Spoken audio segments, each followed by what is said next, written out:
नमस्कार, स्वागत है आपका हॉर्नबिल टीवी भारत पर। आइए देखते हैं अब तक की खबरें। जबलपुर के खमरिया आयुध फैक्ट्री में आज सुबह एक बड़ा विस्फोट हुआ, जिसमें 9 कर्मचारी से अधिक गंभीर रूप से घायल हो गए हैं और 2 लोगों के मारे जाने की आशंका है। हालांकि मृतकों की सही संख्या की अभी पुष्टि नहीं हुई है। यह विस्फोट एक 6 सेक्शन में एक हवाई बम के फटने से हुई है, जिसमें इमारत ढह गई और कई कर्मचारी मलबे में दब गए। घायलों को गंभीर जलन के साथ तुरंत अस्पताल ले जाया गया। फैक्ट्री के अधिकारी आनंद शर्मा ने बताया कि विस्फोट 30-40 साल पुराने रूसी पेचोरा बम के बॉयल्ड आउट प्रक्रिया के दौरान हुआ है। उन्होंने कहा कि हमारे 4 सहयोगी इस इमारत में थे और 2 गंभीर रूप से घायल हैं और 1 लापता है। राहत कार्य अभी जारी है। पुलिस और दमकल की टीमें मौके पर मौजूद है। फैक्ट्री में पहले भी ऐसे विस्फोट हो चुके हैं। मामले की जांच के लिए एक समिति बनाई गई है और डीआरडीओ की प्रक्रिया का पालन किया जा रहा है। आज आनंदवाड़ी खमरिया में रशियन एक हमारा पेचोरा बम है, उसको बॉइल्ड आउट किया जाता है। लगभग 30-40 साल पुराना बम है ये। उसको बॉइल्ड आउट का जो प्रोसेस है वो लगातार हम लोग कई समय से करते आ रहे हैं। उसमें ये ब्लास्ट हुआ है और जिस भवन में ये ब्लास्ट हुआ है उसमें 4 कर्मचारी हमारे साथी थे। 3 जो गंभीर रूप से घायल हुए हैं उनको यहाँ शिफ्ट कर दिया है महाकौशल हॉस्पिटल में। एक अभी मिसिंग है और दूसरे भवन में उसके जस्ट लगा हुआ एक और भवन था, वहाँ लगभग 11 कर्मचारी थे, वो सब सुरक्षित हैं और उनको कोई ऐसा गंभीर चोट नहीं आई है। जो मिसिंग की बात करें, अलेक्जेंडर तुमको नाम बताया जा रहा है कि उसकी डेथ हो गई है। डेथ नहीं हुई, अभी मिसिंग है। एक्चुअल में जब तक हमको वो मिल नहीं जाएगा हम कैसे उसको प्रमाणित करेंगे। वो मिसिंग है अभी, उसके लिए लगा है टिकट नंबर और बाकी पूरा, क्योंकि मलबा गिरा है, पूरा बिल्डिंग डैमेज हो गई है, इसलिए उसको ढूंढ रहे हैं अभी। क्या रीजन आप देख पा रहे हैं? वो तो इंक्वायरी अभी कॉन्स्टिट्यूट हो गई, इंक्वायरी के बाद ही पता चल पाएगा, क्योंकि जो प्रोसेस है डीआरडीओ की गाइडलाइन के हिसाब से होता है, उस हिसाब से चल रहा है प्रोसेस। डीएम साहब बता रहे थे कि ये कोई नया नहीं है, हम लोग जैसे काम कर रहे हैं। हाँ, ये लगभग बहुत पहले से ये काम चल रहे हैं इस तरह के। आप अपना नाम और पद बता दीजिए। मैं आनंद शर्मा हूँ, INTUC का महामंत्री हूँ मैं। ठीक। आज लखनऊ में कांग्रेस पार्टी ने वाराणसी स्थित संपूर्णानंद स्पोर्ट्स कॉलेज से महान शिक्षाविद एवं राजनेता संपूर्णानंद जी का नाम हटाए जाने के विरोध में उत्तर प्रदेश कांग्रेस कमेटी के निर्देश पर विरोध प्रदर्शन किया। साथ ही कांग्रेस के प्रदेश अध्यक्ष अजय राय ने कहा कि बनारस में पुराने प्रतिष्ठित स्टेडियम के आधुनिक निर्माण के उद्घाटन के साथ ही स्टेडियम से जुड़े बाबू संपूर्णानंद का नाम हटा देना आपत्तिजनक एवं शर्मनाक ही नहीं, काशी एवं उसकी गौरवशाली विरासत का अपमान भी है। सरकार के इस निंदित कार्य से काशी के लाखों लोग आहत हुए हैं और दुखी हैं।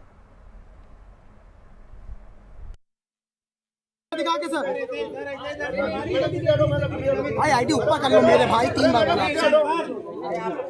विभूतियों का अपमान बंद करो, बंद करो, बंद करो। कांग्रेस पार्टी जिंदाबाद, जिंदाबाद, जिंदाबाद। अजय जिंदाबाद, जिंदाबाद। राहुल गांधी अजय जिंदाबाद, प्रियंका गांधी अजय जिंदाबाद, जिंदाबाद। जो नारेबाजी। काशी में नाम बदलने को लेकर उत्तर प्रदेश कांग्रेस लगातार प्रोटेस्ट कर रही। आज राजधानी लखनऊ में प्रोटेस्ट किया जा रहा है। इसी मुद्दे पर बातचीत करने के लिए हमारे साथ अजय राय जी, इनसे बात करेंगे, कांग्रेस के प्रदेश अध्यक्ष हैं। इनसे बात सर, काशी में स्टेडियम का नाम बदलने को लेकर कांग्रेस पार्टी विरोध प्रदर्शन कर रही है, इसको आप कैसे देखते हैं? पूरे प्रदेश के अंदर ये संपूर्णानंद जी के नाम से जो जिन्होंने नाम बदला है स्टेडियम का, संपूर्णानंद जी काशी के नहीं पूरे प्रदेश के लोगों के जन जन में विराजमान हैं, काशी के कण कण में विराजमान है। संपूर्णानंद जी जैसे महापुरुष का नाम, मनीषी का नाम मोदी जी ने हटाया है। मैं समझता हूं कि उनको काशी के बारे में जानकारी नहीं है। वो हवाई नेता हैं, बनारस में केवल आके हवा पानी पे चुनाव जीत रहे हैं। पर संपूर्णानंद जी ने जो काशी के लिए किया, आज जो DLW का नाम इन्होंने BLW किया, ये संपूर्णानंद जी की देन है, जहाँ 10 से 15 हज़ार लोग काम करते चले आ रहे हैं। संपूर्णानंद स्पोर्ट्स स्टेडियम, जहां आज वहां से मोहम्मद शाहिद जैसे लोग, विवेक सिंह जैसे लोग, ये ओलंपियन पैदा हुए, जो उस जगह से खेल के निकले हैं, वहाँ का नाम बदल दिया इन्होंने। बनारस में संपूर्णानंद संस्कृत विश्वविद्यालय, जो पहला संस्कृत विश्वविद्यालय इस देश का रहा है, उसकी स्थापना संपूर्णानंद जी ने की। उनको नाम को भुलवाना मैं समझता हूँ मोदी जी के बस की बात नहीं है। ये उन्होंने जो आज उनका नाम बदलकर ये घोर उनका अपमान किया है, महापुरुषों का अपमान किया है, ये काशी के लोग, पूरे प्रदेश के लोग कभी नहीं भूलेंगे। निश्चित तौर से भारतीय जनता पार्टी अब हिट विकेट होने जा रही है, आउट होने जा रही है। सर, बहराइच पे दंगे को लेकर जिस तरीके से वीडियो वायरल हो रहा है जिसमें दो युवक आपस में बात कर रहे हैं साजिश के तहत, इसको लेकर भाजपा के विधायक ने एफआईआर भी दर्ज कराया समर्थन को, इसको आप कैसे देखते हैं? क्या प्लान करके हुआ, कैसे हुआ दंगा?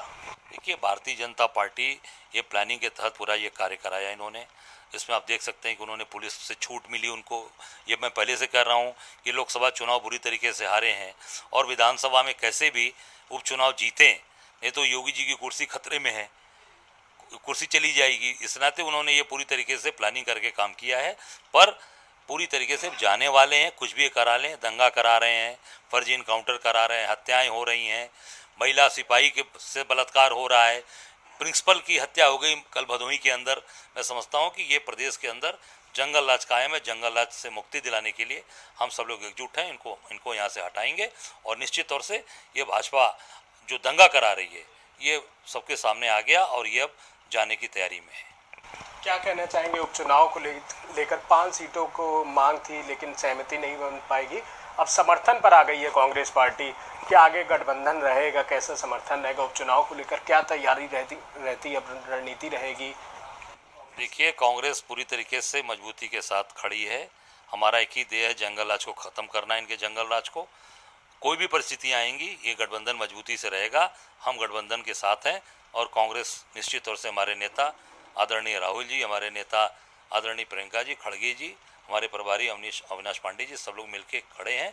गठबंधन मजबूती के साथ रहेगा, जंगल राज को हटाना है। दिनेश प्रताप सिंह के खिलाफ प्रोटेस्ट करने को लेकर कांग्रेस के ऊपर एफआईआर हो गई 22 लोगों के खिलाफ, इसको आप कैसे देखते हैं? देखिए, गलत चीज़ का विरोध करना हमारा कर्तव्य है, धर्म है, करेंगे। एक नहीं, वो कितनी भी एफआईआर कराते, हमारा कोई कार्यकर्ता न डरा है, न कभी डरेगा, जमकर लड़ेगा और गलत चीज़ों का विरोध करेगा। महिला विरोधी सरकार, जिन्होंने हमारी नेता का अपमान किया, हमारी प्रियंका जी का अपमान किया, महिला होने के नाते वो लगातार महिलाओं की बात उठाती रही हैं। और ये सरकार, ये भाजपा के लोग, दिनेश सिंह जैसे लोग जो महिलाओं का विरोध करते चले आ रहे हैं, इनका पूरी कांग्रेस पार्टी उतरकर सड़क पर विरोध करेगी। हमारे साथ बातचीत करने के लिए कांग्रेस के प्रदेश अध्यक्ष अजय राय जी, इनका साफ तौर पर कहना है कि काशी में स्टेडियम का नाम बदलने से भाजपा बैकफुट पर आ सकती है। वीडियो जर्नलिस्ट विजय के साथ Nihal Pandey, Hornbill TV, Lucknow. Police स्मृति दिवस के अवसर पर सोमवार को पटना स्थित सशस्त्र सीमा बल के फ्रंटियर मुख्यालय में शहीदों को भावभीनी श्रद्धांजलि दी गई। समारोह में 1 सितंबर 2023 से 31 अगस्त 2024 के बीच राष्ट्र की सेवा में अपने प्राणों की साहुति देने वाले 213 पुलिस कर्मियों को सम्मानित किया गया। शहीद हुए वीरों में एसएसबी के 2 जवान अपने कर्तव्य का पालन करते हुए शहीद हुए। कर्पूरी ठाकुर सदन में महानिरीक्षक नायर हसनैन खान आईपीएस के नेतृत्व में स्मृति समारोह हुआ। कार्यक्रम में स्मृति परेड और बैंड दस्ते की श्रद्धांजलि के साथ शहीदों की याद में 2 मिनट का मौन रखा गया। उप महानिरीक्षक कुमार चंद्र विक्रम और के रंजीत, मुख्य पशु चिकित्साधिकारी डॉक्टर SK मंडल, कमांडेंट अशोक सजवान और सुब्रतो सहाराय और द्वितीय कमान अधिकारी कुमार राजीव रंजन सहित अन्य अधिकारी और कर्मी श्रद्धांजलि देने के लिए मौजूद रहे। उत्तर प्रदेश माध्यमिक शिक्षणेतर संघ ने आज लखनऊ के माध्यमिक शिक्षा निदेशालय के कार्यालय पर अपनी शासन स्तर पर लंबित मांगों का शासनादेश निर्गत करने के विरोध में प्रदर्शन किया। जब तक शासन द्वारा उनकी मांगें नहीं पूरी की जाती, तब तक उत्तर प्रदेश माध्यमिक शिक्षणेतर संघ के प्रदेश अध्यक्ष बाकायदा निर्जल अनशन पर बैठे रहेंगे। माध्यमिक शिक्षणेतर संघ का कहना है कि सरकार द्वारा चतुर्थ श्रेणी एवं लिपिक वर्ग के 45,000 पद रिक्त पड़े हैं। जिन्हें भरा नहीं जा रहा। वहीं आउटसोर्सिंग वाली कंपनियां गरीबों का नियुक्ति के नाम पर शोषण कर रहे हैं। 6 महीने तक कंपनियां संविदा कर्मियों को तनख्वाह नहीं दे रही है। वहीं विभाग के लाल फीताशाही पूरी तरीके से हावी है। इस पूरे मुद्दे पर जनता टीवी ने यूपी माध्यमिक शिक्षणेतर के प्रदेश अध्यक्ष और प्रदेश महामंत्री से खास बातचीत की है। उत्तर प्रदेश माध्यमिक शिक्षा कार्यालय पर मौजूद हूँ। आप देख सकते हैं मेरे पीछे किस तरीके से यहाँ पर उत्तर प्रदेश के जो माध्यमिक शिक्षक के जो कर्मचारी हैं वो अपनी मांगों को लेकर प्रोटेस्ट कर रहे हैं। भारी तादाद में लोग हैं यहाँ पर किस तरीके से यहाँ पर लोग अपनी बातों को, जो उनकी मांगे हैं वो नहीं पूरी है, उसको लेकर इन लोगों ने 3 दिन का धरना देने का निर्णय लिया है। जरा कैमरामैन से कहेंगे तस्वीरें पैन करके पीछे दिखाएं किस तरीके से यहाँ पर जो कर्मचारी हैं, जो शिक्षक हैं, वो लगातार अपनी मांगों को लेकर प्रोटेस्ट कर रहे हैं। इनकी मांगे हैं वो सरकार की तरफ से नहीं सुनी जा रही। उसी को लेकर आज 3 दिन का निर्णय लिया गया है कि प्रोटेस्ट करने को लेकर। और यहाँ पर कुछ लोग हैं, उनसे बात करेंगे, उनका क्या कहना है, क्या मांगे थी जिसकी वजह से जिसको लेकर वो प्रोटेस्ट कर रहे हैं। सर, आपका नाम क्या है? मेरा नाम मुनीश कुमार मिश्रा है। आप कहाँ से हैं? मैं जनपद रामपुर से हूँ। क्या मांगे हैं जिसको लेकर आप प्रोटेस्ट कर रहे हैं? क्या आश्वासन दिया गया सरकार की तरफ से? आप लोग कहीं गए अभी तक कि नहीं? पिछले लंबे समय से हमारी मांगे सरकारी स्तर पर मांगी जा रही हैं और सरकार ने सहमति भी बना ली, लेकिन सरकार वायदा खिलाफी लगातार कर रही है। अब हमें ये मंजूर नहीं है, क्योंकि सरकार का जो भी काम करते हैं वो सरकार नहीं करती है। सरकार केवल आदेश देती है, काम तो सरकार के हम कर्मचारी ही करते हैं। और सरकार लगातार हमें मजबूर कर रही है और मजबूरन हमें अब 3 दिन के लिए निर्जल अनशन पे रहना पड़ रहा है।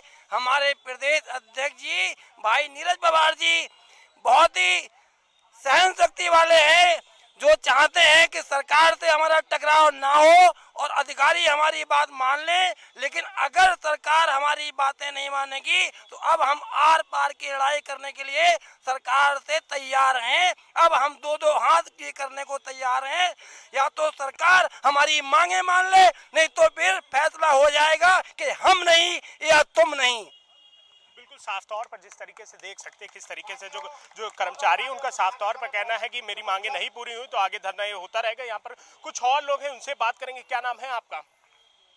मेरा नाम सुरेश कुमार शर्मा है। मैं पूर्व प्रदेश अध्यक्ष। बिल्कुल, जिस तरीके से आप लोग धरना 3 दिन का दे रहे हैं, क्या मांगे थी जो पूरी नहीं हो रही? क्या अभी सुबह से आप लोग प्रोटेस्ट कर रहे हैं? क्या कोई आश्वासन, कोई आपसे बात करने आया, कोई आश्वासन दिया गया? क्या आप लोग ने किसी को ज्ञापन सौंपा? कोई बातें हैं? अभी तक कोई भी अधिकारी नहीं आया है क्या वार्ता करने के लिए या किसी ज्ञापन लेने के लिए। इससे पूर्व हमने जिला विद्यालय निरीक्षकों के द्वारा ज्ञापन भेजे, संयुक्त शिक्षा निदेशकों के द्वारा ज्ञापन भेजे और शिक्षा निदेशक महोदय को हमने वार्ता के द्वारा बताया कि हमारी समस्याएं आप हल करिए। लेकिन कोई भी शासन में प्रमुख सचिव से लेकर शिक्षा निदेशक तक कोई भी समस्या को हल करने के तैयार नहीं है, समय देने के लिए तैयार नहीं है, फुर्सत ही नहीं है उन्हें। एक बार आप लोग की मुलाकात हुई कि नहीं? मुलाकात हमने स्वयं करी थी, लेकिन उनसे हमने वार्ता के लिए लिखा, पत्र दिया, लेकिन कोई वार्ता उन्होंने लेटर हमें नहीं दिया वार्ता के लिए। हम कर्मचारियों में आक्रोश है, या तो वो वार्ता करे, वार्ता के लिए उन्होंने टाइम नहीं है तो अपने घर बैठे।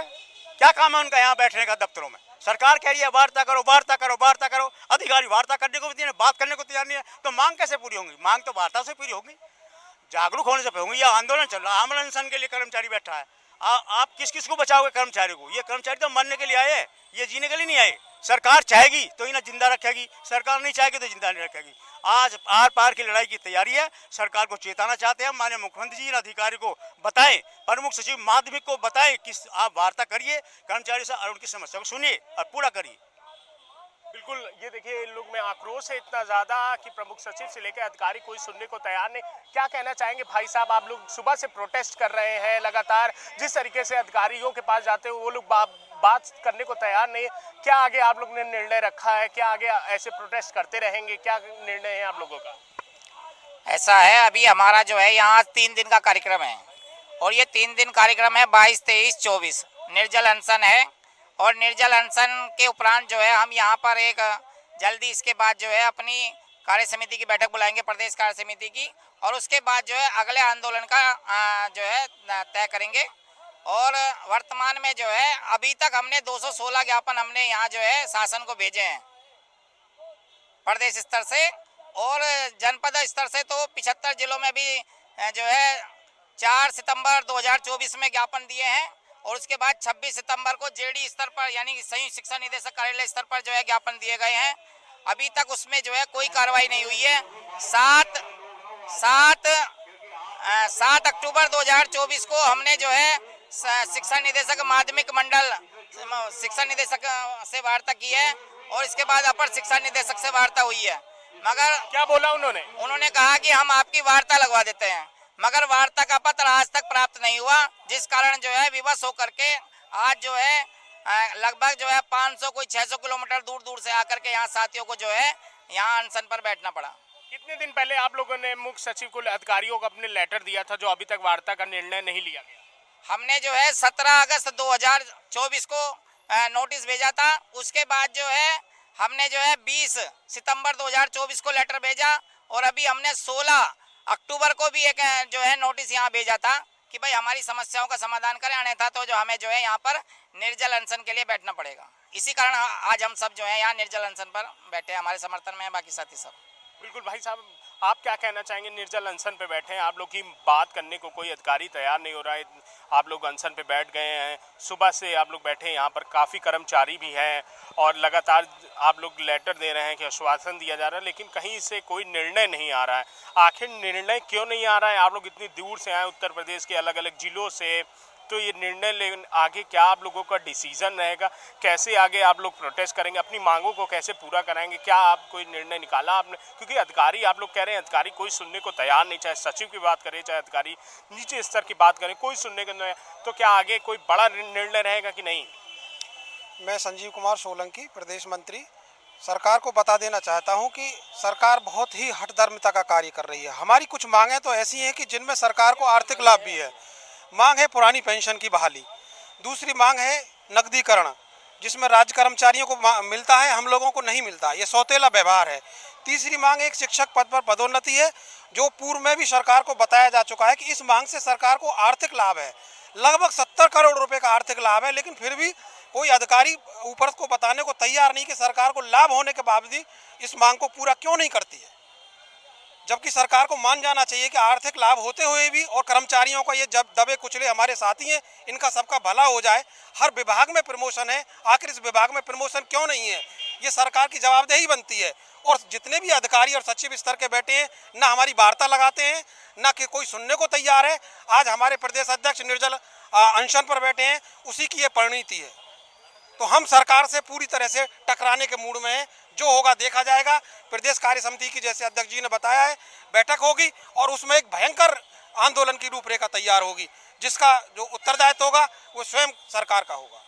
बिल्कुल साफ तौर पर जिस तरीके से आप देख सकते हैं कर्मचारियों में काफ़ी आक्रोश दिख रहा है, और पीछे आप देख सकते हैं भारी तादाद में कर्मचारी इधर बैठे हैं और उस बैक साइड भी बैठे हैं। तो साफ तौर पर ये कहने वाली बातें हैं कि इनकी जब तक मांगे नहीं पूरी होंगी तब तक ये अनशन पर बैठे रहेंगे। निर्जला अनशन रखा गया है। आखिरकार इनके जो ये लगातार अपने अधिकारियों से बात करने की कोशिश करते हैं, लेटर दिए जाते हैं, लेकिन लेटर देने के बाद कोई निर्णय नहीं निकल आता है। आखिरकार साफ तौर पर इन अध्यक्ष सहित कर्मचारियों का कहना है कि सरकार से टकराव के लिए तैयार हो गए। वीडियो जर्नलिस्ट विजय के साथ निहाल पांडे, हॉर्नबिल टीवी, लखनऊ।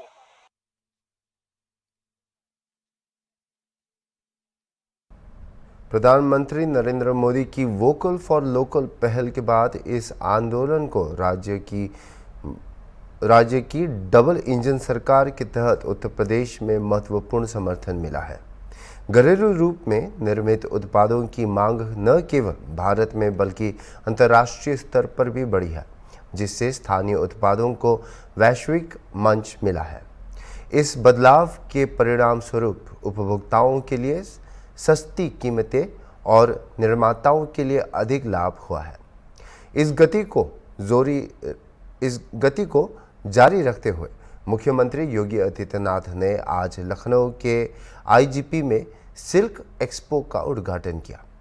22 से 28 अक्टूबर तक चलने वाले इस एक्सपो में राजधानी के निवासियों को उचित मूल्य पर स्थानीय रूप से निर्मित रेशम उत्पाद खरीदने का अवसर मिलेगा। विभिन्न राज्यों के कारीगरों द्वारा स्टॉल लगाए गए हैं, जिनमें यूपी में बने उत्पादों के साथ साथ देश भर के रेशम उत्पादों को प्रदर्शित किया गया है। उद्घाटन के दौरान सीएम योगी ने उद्योग में उनके योगदान के लिए 16 किसानों, उद्यमियों और फैशन डिजाइनरों को पंडित दीनदयाल उपाध्याय रेशम रत्न पुरस्कार से सम्मानित किया। हॉर्नबिल टीवी के साथ एक विशेष साक्षात्कार में उत्तर प्रदेश के एमएसएमई मंत्री राकेश सचान ने सिल्क एक्सपो और राज्य की एक जिला एक उत्पाद, जिसे हम कहते हैं ओडीपी, इसके पहल पर भी चर्चा की। उत्तर प्रदेश सरकार के मंत्री राकेश सचान जी हमारे साथ में बात करेंगे। सर, जिस तरह से एक वैश्विक मंच मिल रहा है प्रोडक्ट को, और आज भी कल का माटी कला बोर्ड में थे, आज सिल्क एक्सपो का उद्घाटन हुआ, इससे पहले नोएडा में भी एक बड़ा सा इवेंट हुआ था। ये सब इससे क्या फ़ायदा मिलेगा प्रदेशवासियों को, और जो खास तौर से जो छोटी इकाई वाले जो उद्योग लगा रहे हैं?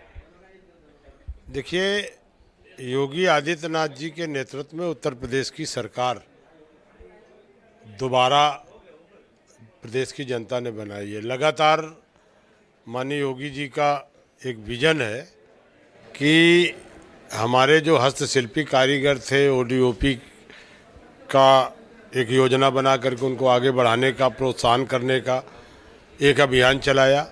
वन डिस्ट्रिक्ट वन प्रोडक्ट योजना पूरे देश की योजना बनी।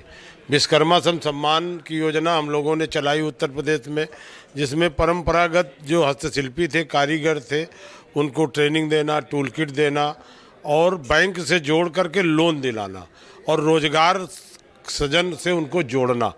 तो ये लगातार जो रोजगार सृजन के लिए हमारी सरकार ने प्रयास किया। अब वन डिस्ट्रिक्ट वन प्रोडक्ट उत्पाद भी हो रहा है।